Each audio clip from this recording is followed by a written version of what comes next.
Hello friends, स्वागत है आप लोगों का आपके YouTube channel chalk and star academy में।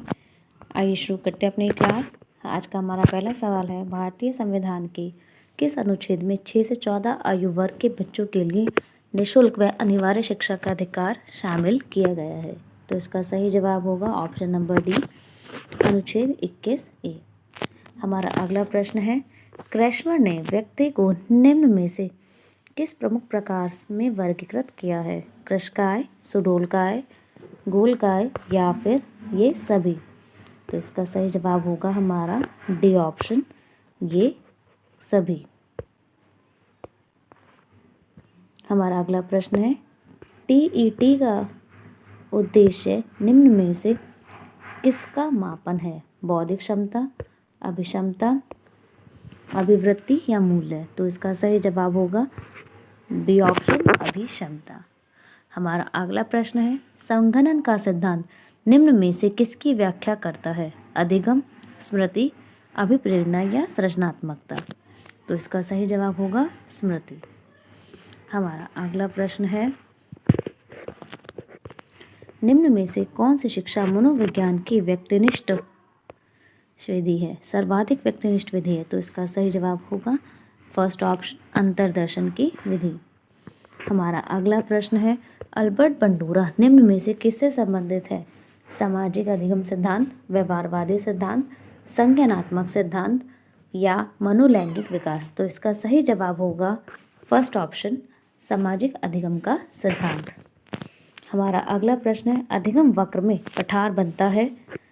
तो इसका सही जवाब होगा हमारा थर्ड ऑप्शन, थकान के कारण। हमारा अगला प्रश्न, दर्पण चित्र परीक्षण किसको मापने के लिए प्रयुक्त होता है? तो इसका सही जवाब होगा हमारा बी ऑप्शन, अधिगम अंतरण।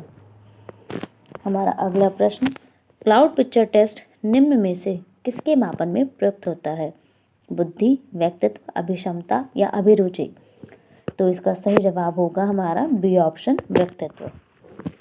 हमारा अगला प्रश्न, निम्न में से कौन सा शीट से भिन्न है? टीएटी परीक्षण, 16 पीएफ परीक्षण, रेवैन का परीक्षण या ड्रॉयमैन का परीक्षण? तो इसका सही जवाब होगा सी ऑप्शन, रेवैन का परीक्षण। हमारा अगला प्रश्न है कि 7, 8, 9, 10, 11, 12 इनकी माध्यिका निकालिए। तो इसके लिए एक शॉर्ट ट्रिक ये कहलाती है, इसमें पदों की संख्या है सम संख्या, तो आप बीच वाले दो पद चुनिए। बिल्कुल बीच में आपके देखिए 9 और 10 बैठेंगे। अब आपको इन दोनों को जोड़ना है और 2 से भाग कर देना है, यानी कि 19/2 यानी 9.5। तो इसका सही जवाब होगा डी ऑप्शन,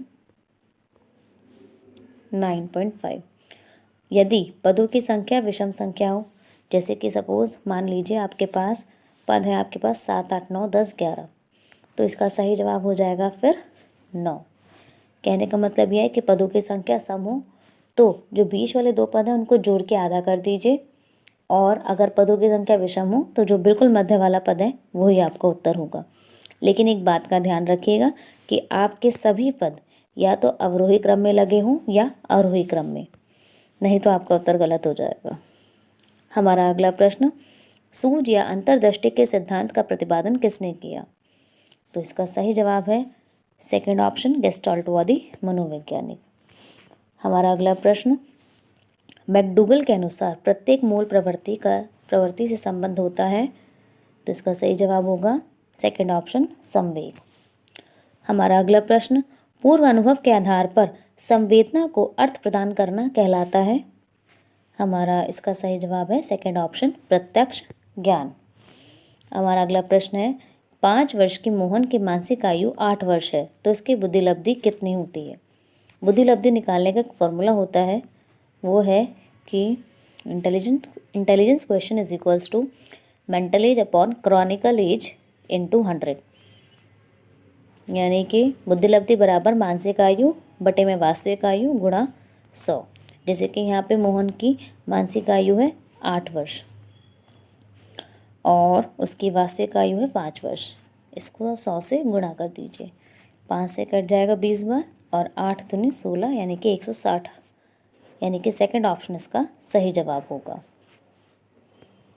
हमारा अगला प्रश्न है, कौन सा बुद्धि लब्धि स्तर मंद बुद्धि वाले बच्चों का प्रशिक्षण योग्य बुद्धि लब्धि स्तर कहलाता है? तो इसका सही जवाब होगा आपका फोर्थ ऑप्शन 35 एवं निम्न। हमारा अगला प्रश्न है, रॉशार्क इंक ब्लॉट टेस्ट का प्रयोग किसके मापन के लिए किया जाता है? व्यक्तित्व, बुद्धि, अभिरुचि या अभिक्षमता? तो इसका सही जवाब होगा व्यक्तित्व। हमारा अगला प्रश्न है, निम्न में से कौन सा विस्मृति का कारण नहीं है? सीखने में कमी, स्मरण करने की इच्छा, मानसिक द्वंद्व या सीखने की दोषपूर्ण विधियाँ? तो इसका सही जवाब होगा सेकंड ऑप्शन, स्मरण करने की इच्छा। हमारा अगला प्रश्न, वह विज्ञान जो संख्यात्मक प्रतत्व को एकत्र करने, विभाजित करने, प्रस्तुत करने, तुलना करने और व्याख्या करने की विधि से संबंधित है कहलाता है? तो इसका सही जवाब है फर्स्ट ऑप्शन, सांख्यिकी। हमारा अगला प्रश्न है, पिछड़े बच्चों के लिए शैक्षिक लब्धि की अवधारणा किसने दी है? गॉर्डन, शोनेल, बटन हॉल या सिरल बर्ड? तो इसका सही जवाब होगा डी ऑप्शन, सिरल बर्ड। हमारा अगला प्रश्न है, निम्न में से कौन सा एक उत्तम परीक्षण की विशेषताओं से भिन्न है? विश्वसनीयता, वैधता, वस्तुनिष्ठता या अभिक्षमता? तो इसका सही जवाब होगा डी ऑप्शन, अभिक्षमता। किसी भी उत्तम परीक्षण के लिए वस्तुनिष्ठता, विश्वसनीयता और वैधता, ये तीन चीज़ें सबसे ज़्यादा ज़रूरी होती है। हमारा अगला प्रश्न है, निम्न में से कौन सा बुद्धि का सिद्धांत नहीं है? तो इसका सही जवाब होगा हमारा थर्ड ऑप्शन, प्रत्यागमन का सिद्धांत। आइए चलते हैं अपने अगले प्रश्न पर। हमारा अगला प्रश्न है, निम्न में से कौन सी एक अंतःस्रावी ग्रंथि नहीं है? तो इसका सही जवाब होगा हमारा सी ऑप्शन, लाल ग्रंथि।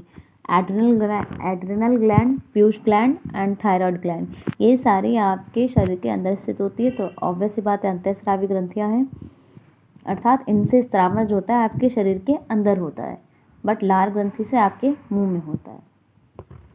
तो इसलिए इसका सही जवाब होगा सी ऑप्शन। पियाजे के अनुसार संज्ञानात्मक विकास की द्वितीय अवस्था है? तो इसका सही जवाब होगा आपका थर्ड ऑप्शन, पूर्व संक्रिया की अवस्था।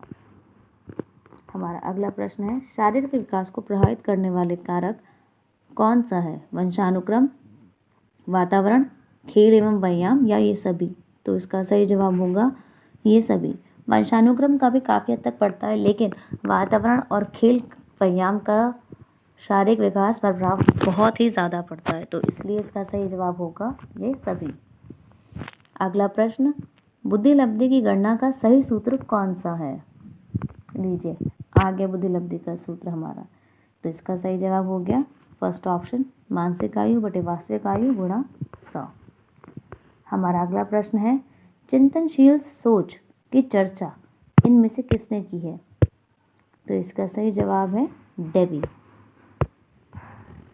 हमारा अगला प्रश्न, आगमनात्मक तर्क के स्तरों में कौन सा शामिल नहीं है?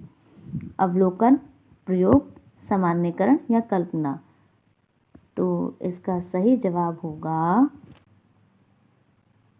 सामान्यीकरण।